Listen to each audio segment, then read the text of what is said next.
Next up is the personalize button on the right hand side here, so if I just press that, you can see we get various different options here to personalize the display, add widgets and shortcuts to the home screen, and also personalize the sound effects such as the notification tones and ringtones and things. I'm just going to quickly show you a new skin on the Cha-Cha. Oops, hit the wrong thing there. Go into skins. There's only one other one preloaded, a green one, so we'll just go for that. You can see it loads up, sort of takes a few seconds to load up. You can see immediately it's changed the background to a green themed background. And you can see if we just pop into the menu again here, you can see it's changed some of the highlights. Various different bits and pieces of the menu will be highlighting green as opposed to blue. So there's some decent customization on the Cha-Cha. You can see we can customize all these different widgets, which are all loading back up again now. So it's a pretty nice experience and quite easily customized. I mean, you just literally go back to the home screen and we can change everything again just by hitting this personalized key at the bottom here. And you can also set your own photos as a background, which is pretty neat. Okay, now I'm just going to quickly show you the Cha-Cha's lock screen. So we just power off the display at the top there and then power it back on. You can see it brings up the lock screen with these 4 shortcut icons. Now these are user configurable, so you can actually configure them to any different applications on the phone. It doesn't have to be these 4 that we've got selected here. And then to quickly open any of these straight from the lock screen, you can just literally drag them down into this ring at the bottom and it'll immediately open them straight up. So it's quite handy if there's some functions that you need to use quite quickly and quite often. You can map them to those 4 keys. You can see as we exit out of the application though, it does just go back to the main home screen and it's unlocked, so it doesn't relock the screen for you once you've finished using it. Also, if you just want to unlock the phone normally, you can just drag the ring upwards and you can see that unlocks the phone just as you usually expect. Also, if you just go across, you can see the music widget here on the home screen. Now if we just play some music in this as well and then lock the display, you can hear the music carries on going. And then if we unlock it, you can see you've got a music widget here as well, and we can control our music, go forwards and backwards. We can play and pause as well, and we get the usual album art and some information on the track, so that's pretty neat too. And then from here we can just unlock and go and control it from the widget here again. Again, you get the same information on this widget here. You get album art, you get the information, you get the controls. And you can just literally hit the album art here to open up the full music player, so that's quite a nice experience as well. And again, you can see some of the green accents here from when we changed the skin colour earlier. So it's a pretty nice experience, quite a nice music player, and obviously you can use the 3.5mm headphone port up here to connect your headphones, or use the Bluetooth connection to connect some A2DP Bluetooth stereo headphones, so there's a couple of different options there as well. Okay, so just moving back to the music player, if we just hit play and open the player fully, you can see the Facebook button begins to light up. Basically that allows us to just share information on the song we're listening to with our Facebook friends by posting the details on a wall, as you can see. And it gives album art and also some information taken from the Amazon.com MP3 downloads section. The only problem is they don't actually have this AC/DC track, so as you can see it's instead given details of the cover band that also do this track. Unfortunately though, we can't actually edit this to change the details of the album art at all. All we can do is add a comment. If it can't find it on the Amazon store, I think you're then able to edit the details a little bit more, but it's a shame you can't edit them if it does find the track. The next place we can use the Facebook button is in the camera application, which we can open from this shortcut here or by going function period, as we mentioned earlier. You can see we've just put something on the floor here. We can actually tap to focus on the display, as you can hear there. We can use the button on the screen here, or you can see the Facebook buttons illuminating again, and let us know we can use that. Or we can just hit the camera key here, and that'll take the picture, as you can see. Then we get this share option at the side. And you can see if we hit that, we get options to share via Facebook, via Bluetooth, via Flickr, Gmail, regular email, SMS, Twitter, or Picasa. So it seems to have a lot more options if you actually use that share key than if you use the Facebook button. If we go back to the camera now, we can actually just take a photo and upload straight to Facebook just by pressing the Facebook button.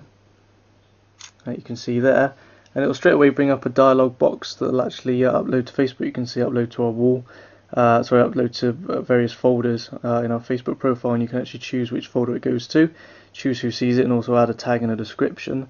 But obviously it only gives you the option to upload to Facebook, so it seems rather limited. I mean, it seems like the share key actually does a lot more than the Facebook button does. Whilst we're in the camera application, you can see we can also switch to video. And again, if we just do a quick video here, there, just by hitting that record button, it allows us to start recording, and then hit again just to stop. And then again, the Facebook button was flashing, it was just off the screen there, but if we actually go into the gallery now, it should light up again. There you go. And there's our video. We can just hit the Facebook button now, and it'll upload that to Facebook. So it's another way where it can be quite quickly used. Or alternatively, you can see if we just hit the screen, yet again we get this share button here. We can share via various different services. Again, we can use Facebook, or we can upload to Flickr, again with email or SMS, or even upload to YouTube. So again, the share button seems to have a lot more options than the Facebook button does, so it seems to make the Facebook button a little bit redundant, which is a shame. You also get all the usual settings that you get with the camera, so white balance and ISO and various different things like that, as well as things like geotagging, face detection. So it's quite a nice sort of selection of settings available within the camera.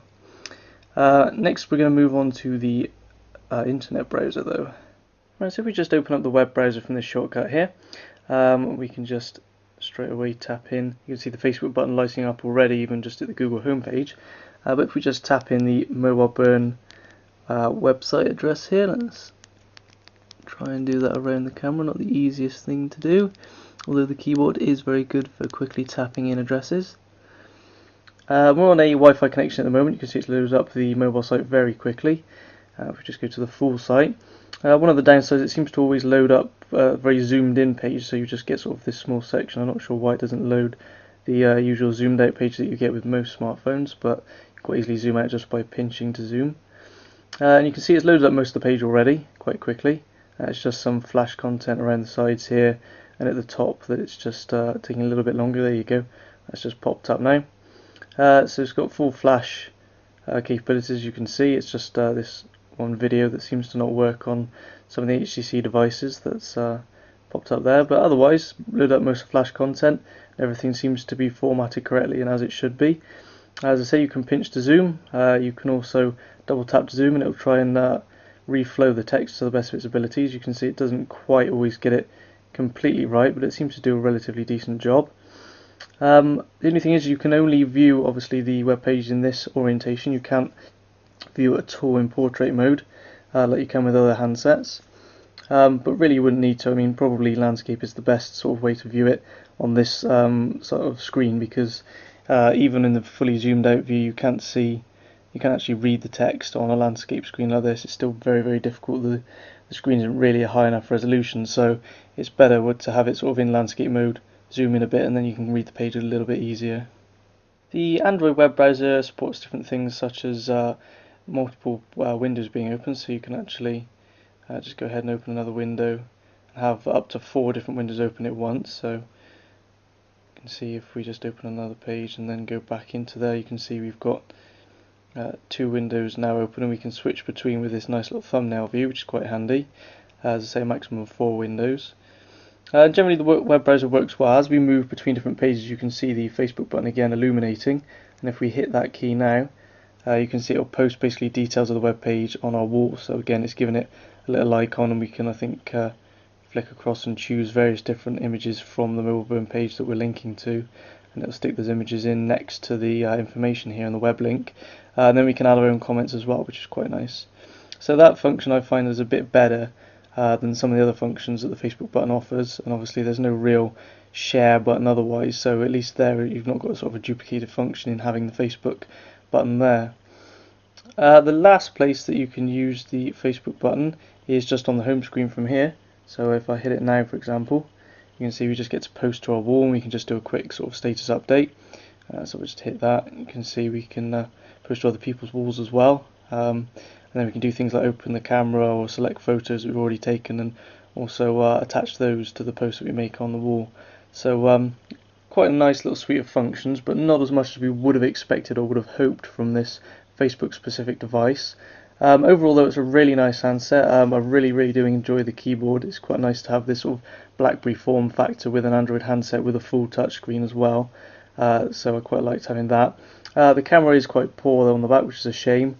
And obviously it's a lower spec handset, but obviously that means it should come in quite a bit cheaper than some of the higher spec handsets that we've reviewed recently. So if you're in the mood for a social networking handset for Facebook, with some decent hardware and a nice full hardware QWERTY keyboard, this is probably a good phone to look at. So that's a quick review of the HTC Cha-Cha. I'm Russ Jeffers from mobileburn.com.